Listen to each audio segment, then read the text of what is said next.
Mark, after what seems like an eternity, the Premier League is back. And both our teams are playing on Super Sunday. You've got Chelsea versus Palace up first, followed by United versus Arsenal. We are going to focus on Chelsea versus Palace. Your team kicking off against the FA Cup and Community Shield winners. What are you saying, my guy? I'm good, man. I'm excited. I already said in the previous pod, I'm so excited for this. My God, I'm just so excited. I really want to see not just how all the other teams perform. Of course, I want to see, especially my team, my Chelsea team. You know, they've had a very successful summer. They've won the Club World Cup. They absolutely demolished the best team, statistically in the world in the form of PSG. We've rolled over. We've had 2 preseason games only against, Bayern Leverkusen and AC Milan, and we absolutely demolished both of them. Yes, it is preseason, but to get that good feeling of winning and the confidence to carry that on after the Club World Cup win can only do us better. We got to be careful, though, with these preseason wins. They don't say much. Last season, when Enzo Maresca took over, he actually had, a really poor preseason, but the first half of the actual active season, he played so well. So that says that the preseason don't really matter, but we have carried on that good form since the Club World Cup. We haven't had as many preseason games as the others because, of course, Chelsea needed to rest. But in those two games, those 2 preseason games, the energy, we look fit. We just look so up for it. We look frightening. We're going to go through some of the players, bro, and the impact which they're going to have in this season. And I want to talk to you first about João Pedro because, anyone that's been watching our pod and has been subscribed for a minute, you would have known that when we first bid 50 million for him, I was like, no way. And because you base it on stats, isn't it? His season last year, he scored not that many impressive goals, and a lot of them come from penalties. A lot of Chelsea fans were like, what are we doing spending 60 million? We could spend 3 million more and get Gyökeres. Now I get it. Yeah, he's older. He's 27. He's not going to have any resale value. That's the issue when you purchase Gyökeres. Whereas João Pedro will, especially if he plays super well over the next few seasons, we'll be able to sell him for massive profits. Chelsea are super good at selling, right? The way they make money is just, I think it's up there with some of the best teams in the Premier League. The business of the club has run extremely well. You've bought some really impressive players. João Pedro, 5 goals in 5 games. That's better than all the other newcomers, right? He's got Premier League experience. He knows how the Premier League operates. He is one of the players to watch from Chelsea. The ability to be so flexible. If you have a look at Chelsea's forward attacking options, every one of them, except maybe Liam Delap, can interchange and play along the 4 and as a 10, including Gittins, including Neto, including Cole Palmer, right? But João Pedro looks like the one who's going to be starting as a 9. And bro, in 2 games out of the 5, he scored these bullet headers running into the box. Since Clearlake have taken over, Chelsea have not had a player that can do that. So he offers something already completely different. He is going to be our main number 9. What do you think about João Pedro? Because I know that you were blasting him as well. Look, I think he started life at Chelsea really, really well. He looks exciting, right? And pre-season is all about managers trying to find, especially when you've had the number of players that both our clubs have had come through the door, right, in the form of Arsenal and Chelsea. You want to find your feet, you want to find your players, you want to get to know them. Pre-season's great for that. And it looks like Chelsea have hit the ground running in pre-season, right? They've had a great pre-season, scoring a lot of goals. I watched you the other day. I think frightening is the right word. He did look frightening the other day. I really like João Pedro from what I've seen in a Chelsea shirt. It remains to be seen whether he can continue that form into the league, but there's nothing wrong with what he's done so far. There's no way you can critique him. It doesn't look like he has any weaknesses. Well, it doesn't at the moment. And again, like I say, it's a marathon, not a sprint, though. So my thing for Chelsea is, yes, you do look fit. You're very young, right? In terms of a team, you've got that energy. The thing is, what you need to do better than you did last season is pace yourself and actually get through a full season. It took us a couple of seasons to actually learn how to pace ourselves. And I think you ran out of steam at the end of Christmas, start of Jan, and you fell off a couple of months. Now that was coincided with some injuries to your spine, key injuries. That's the thing. Absolutely right. It is, but you still have to manage that, and Maresca's going to do that this season for you. That's because our squad is so deep now. Our squad is so deep. Even Levi Colwell. Bro, you're like, oh my God, what are you going to do? You're making jokes on the football group. Yeah, but don't forget, we've got João Pedro, who, by the way, looks unreal for a 19-year-old. He has huge amount of experience already. I get it. Bro, I get it. You've got squad depth. Look, you're asking me about Pedro. I think Pedro will be quality. You asked me about, if you're going to mention Nato, yeah, look, the thing is, Pedro is proven in the Premier League. So you can, we might have been a bit like, 60 million on Pedro. Don't know what Chelsea are doing. I'm not sure about that. 60 mil, whatever. But fundamentally, if you break the signing down, he is proven. He's played in the Premier League and a no rubbish club, right? He's at Brighton, right? Now, he didn't set the world on fire for me, but maybe that's because the players he was surrounded at Brighton. I don't know. He might go into Chelsea and absolutely nail it. But one guy I want to speak to you about, listen, you've made signings, yeah? You've made the lap. You've got the lap through the door. You've got Gittins through the door that I personally am not too excited about, but you don't need to be. You've got so many. Sick. You've got so many. Sick. We'll see. But one geezer I will say that I think is actually sick is a guy that you signed last season and you had an agreement in place, so he joins up with the squad this season, which for me is basically a new signing through the door, and that's your boy Estvao William. It's not Esta-Wow, it's Esta-Wow, bro. Get your friggin' facts straight, yeah? Esta-Wow. Well, he was definitely Esta-Wow the other day. Every time I watch him, I'm like, whoa, this guy, you know the word I would use to describe him? Electric. Correct. That is exactly the word I used to describe him. We're on the same page, yeah? Yeah, he is. He's actually electric. Cole Palmer was excellent the other day. Right? Fantastic. But Estvao scored your first goal, didn't he? But that's good. Palmer tipped it onto the bar and it bounced out to Estvao. Again, very good finish, by the way.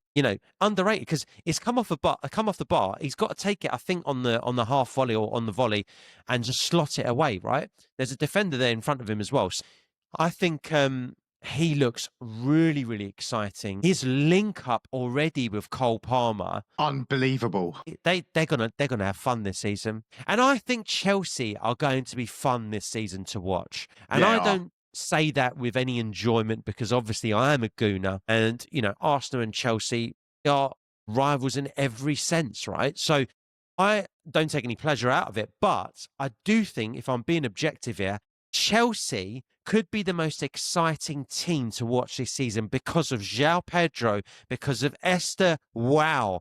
And it just doesn't feel right, me saying that. Anyway, Cole Palmer. And then you've got, you know what? I think the lap's going to play a decent part as well. Scored a brace. Moises Caicedo is up for it. He is up for it. He wants to make a statement this year that he carried on. He wants to carry on from last year. And this year, he is going to go into the league and into the Premier League season trying to show everyone that he is the best DM in the Premier League. It is going to be interesting to watch you. The one caveat I will say is that you still ain't bought a goalkeeper, which means I don't think you can win the Premier League. But I think you are going to destroy some teams. We're going to come on to the goalkeeper. I've looked forward to playing you boys the last few seasons because we've just been slightly ahead of you and we've managed to get results even when we haven't been playing well. Yeah. I'm not looking forward to playing this Chelsea team this season. I've said a lot there, Mark. I'm going to ping it over to you. What do you think about everything I said there? You've said a lot, Geezer. I mean, out of all the new signings, especially the forward attacking players that have signed for Chelsea, do you know who's going to benefit the most? It's going to be Cole Palmer. Yeah. Right. Because he's already established this symbiotic kind of connection already just playing 2 games with Estvao. But the thing is, you've now got these players, right, who not only go forward, they go back. And they all of the forward signings are going to open up Cole Palmer. This will be the season, I believe, with the players that we've signed, that is really going to express Cole Palmer. He's still going to be the main one. And I think he's going to go up another level, because now you've got players for him around him, that's going to be interchanging, that's going to be, breaking the lines, that's going to be making forward runs and stuff. These Esta-Wows, these Gittins, bro, these Netos, these João Pedros, these Delaps. I mean, that goal from Delap last, bro, this is going to be the perfect playground for Cole Palmer this season. We will see an improved version. This, I'm certain of it. We're going to go to Estvao William and give my take on him, because for him, I've told you, I've so many times, I'm so excited for the season, not just to see Chelsea, but to see all the new wicked players that have come in, the works, the Gyökereses, the Seskos, the Ekitikes, and then the Isak. Okay, going into Liverpool, he's going to sign. But the one player that I'm really looking to see is Estvao William. This guy is going to be the one to light up the Premier League. People already know about him, but this season, he's come to Europe and he's come to Chelsea. We have beat a whole host of European giants to his name. All the way from Barcelona, Real Madrid, Bayern Munich, PSG, Arsenal, Man City. They all staked an interest in him, and he chose Chelsea. He bought into the Chelsea project, right? Which means we still have massive pudding power, because he is not on astronomical wages, bro. He's still fitting into the system. He could have gone to a bigger club and they would have paid him more money. That means he wants to play for Chelsea. And this is extremely exciting for the Premier League. Out of all the players I've mentioned, he is the one to watch. Watch this space, guys, because he's going to be a first-team player, not just a matter of months, possibly a matter of weeks, bro. That's what I think, bro. Now, so you're not excited to see Nico Jackson, no? I thought you were going to say Nico Jackson over. He's going to be in black and white, I think, to be honest. So do I, and I hope that, because he's going to go to another Premier League team, which a lot of people don't want to see. A lot of Chelsea players, Chelsea fans do not want to see. But at the same time, so what? You're going to be getting more money for him. You sell him to a Premier League rival, right? And you know what? I still don't think he's going to be anywhere near as good as Isak. And I don't think, for me, it feels like Nico Jackson has already reached his potential. And he's only 23. I may be proven wrong, but for him to go, I am more than happy to see. And I know you as a gooner, if you was in my position as a Chelsea fan, you would be super happy to see him go, right? Would they? Nico Jackson is pants. There you go. Why, if there's Chelsea fans out there that are annoyed that he's going to a Premier League rival, I'd be loving it, because he is a loser. And honestly, he's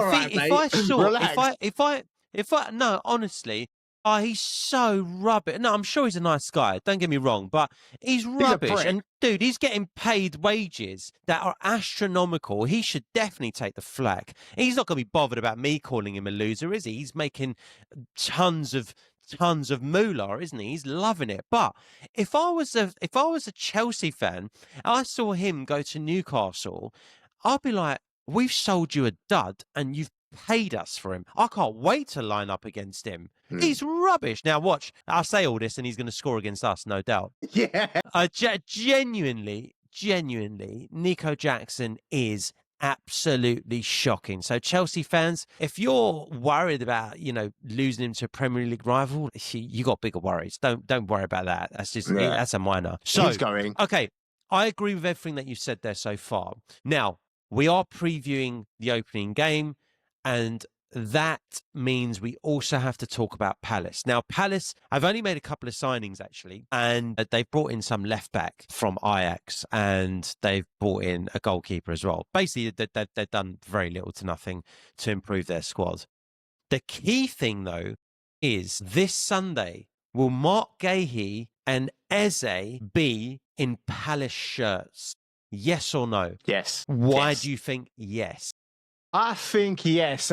Hold on. I still think, even though it's a yes, that he's still going to go to, I'm talking about Eze. Eze's still going to move to Arsenal, especially, there's still more rumblings that it's not a closed case. But I still think that he will play. And I still think that Crystal Palace would want to use. I don't think he has a bad relationship with them. It's not like it's soured out with Isak and Newcastle, where it just doesn't look like he's going to be able to get back in. He may still get back in, right? It's not guaranteed that Isak is going to leave Newcastle. Sorry, but but in regards to Eze, I think he'll play the game. They'll make the most of it. He has a good relationship with them and the manager still. And up until he's left, then he's left, right? Even Tyreek George is supposed to be going to Bundesliga in the preseason, like yesterday against AC Milan. He still played, right? Yep. So Tyreek George still loves the club. And I think Eze still loves the club at Crystal Palace, but he wants to progress and really compete and challenge.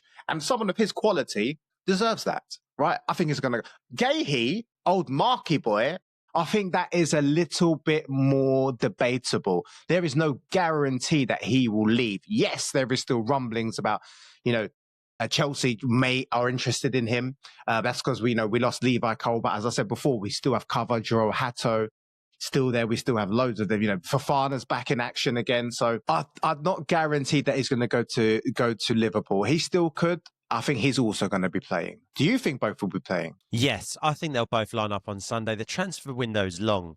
It doesn't close until the start of next month. So I agree with you. I think Eze has a good chance of leaving. I don't think it's a guarantee. He could still be in a Palace shirt for the rest of the season, but I think he's a higher chance of leaving than Gay does. Having said that, if Liverpool and Chelsea come calling, let's see what happens. But yeah, I think both of them will be playing on Sunday, and that could make the game a little bit more interesting. However, yes, it will. It's Chelsea at home. Stamford Bridge, over the 15 times you've played them in the Premier League era, you've won 12, drawn 2, and Palace have won just the one.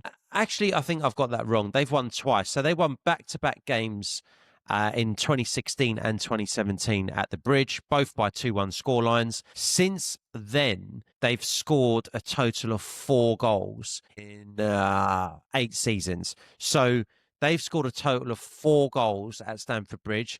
They have lost every single game bar 1, which was last season. They drew there. And Chelsea have been very comfortable for the most part. So I think, yes, Palace, whether they've got Eze or Gay or not, it will make a difference, absolutely. Yeah. And I hope they'll be playing against you just to see if they can nick a draw. But best case scenario really here for Palace is a draw. They're not going to go to the Bridge and win on the opening weekend. And I'll go with my prediction before I kick it over to you.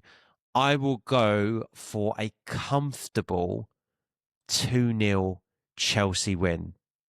Based on all the stuff that you've done. Go on. Yeah. Let me tell you something, If Chelsea at home on the first game of the season do not smoke Crystal Palace and they get anything less than a win, a draw, a loss, when we do the review next week, you will see me deflated. You will see me disappointed. You will see me upset because I have all the signings and the run of form that Chelsea have had, the excitement, the much improved players that we've purchased. They've been under Maresca for 1 year already, for 1 year now. So they understand his play. Yes, I get it. He's got a bunch of new players and they still have to understand Enzo Maresca's system. I know I have to look at the bigger picture. But if we don't go to the Bridge and smoke them, at least 2-0, I will be so disappointed, bro. I would be so disappointed. This is facts, bro. Because I'm expecting us, what we've done, who we've purchased, to absolutely wipe the floor with them. At least 2-0. I'm gonna say a 3-1 win. A realistic 3-1 win. That's what I'm thinking. Very comfortable. We've both gone for comfortable wins there. We've both gone for wins by 2-goal margins. One thing I will say is I think a lot of emphasis is put on the first game of the season. And yeah, look, it's important to get off to a good start. But we've seen many seasons where I remember one season, United under Fergie, they lost the first game against Everton. They got absolutely smashed. Game 1 and they cantered to the title that season. I believe, I don't know when it was 2011 or something like that. But anyway, a lot of emphasis is put on the first game of the season. Having said that, if you want to be taken seriously this season, I think you've got to lay down a marker. And I think you can't be losing or drawing to Palace at home. this Chelsea side, not with the momentum you've built, not with the feel-good factor around Chelsea, which there is. Chelsea fans piping up a lot now. I didn't hear much a couple of seasons ago, and I'm surrounded by Chelsea fans, and now there's a feel-good energy around Stamford Bridge, around Chelsea, around the area, around the fans, amongst the fans. And when Chelsea are playing at home, because I can't get a bloody parking spot outside. It's very annoying, but by the by. So I think lot of optimism, a lot of good things to look forward to for Chelsea. Exciting times. Having said that, if you do drop points at Palace, you will hear about it from me on our next pod. You have the guarantee on that. Comfortable Chelsea win, I think.